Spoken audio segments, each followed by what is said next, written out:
And one of the key experiments that we did, I found very, very exciting, was that we could turn on and turn off cancer growth just by adjusting the level of the protein.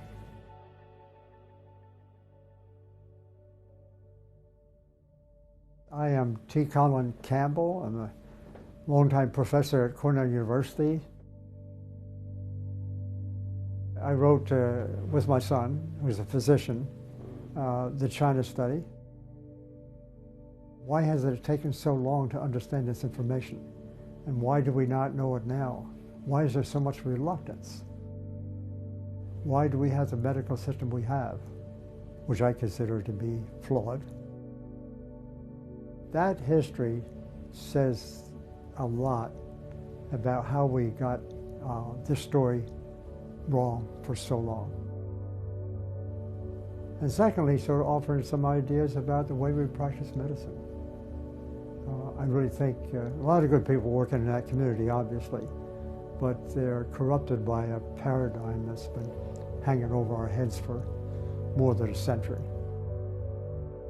So I'm redefining the subject of nutrition because I happen to believe that is the most important biomedical sciences of the future.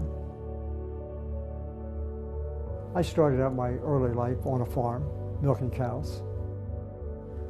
And eventually, and I was the first one in my family to go away to college, actually. I eventually went to graduate school and did my graduate PhD dissertation on an attempt to show how we could promote the consumption of more animal protein. I just considered protein in those days, but it was animal-based. And so that's what my early work was on. Following that, I had 3 years at MIT doing some toxicology work. I then was involved at Virginia Tech University, there in sort of helping to run a program in the Philippines, basically coming up with a model system by which we could address questions concerning malnutrition and starving children. We did that for 10 years, but while I was there, the first thing we needed to do, we thought, most everyone else thought too in married medicine, these children were malnourished and having difficulties because they weren't getting enough protein. Of course, that suited me just perfectly. I'm advocating more protein consumption, especially animal-based. I was seeing evidence that more protein means more cancer.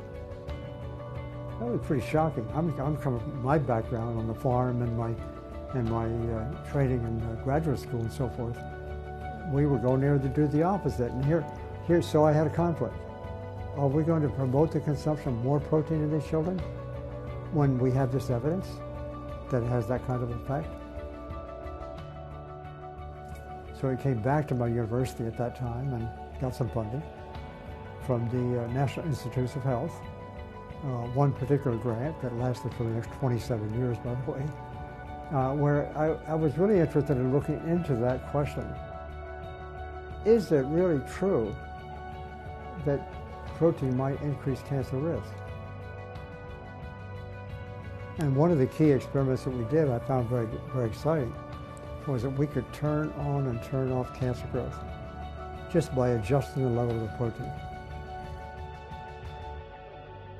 That was very exciting for some various reasons, one of which is the idea now recognized these days, at least by me, that we can control cancer by nutrition.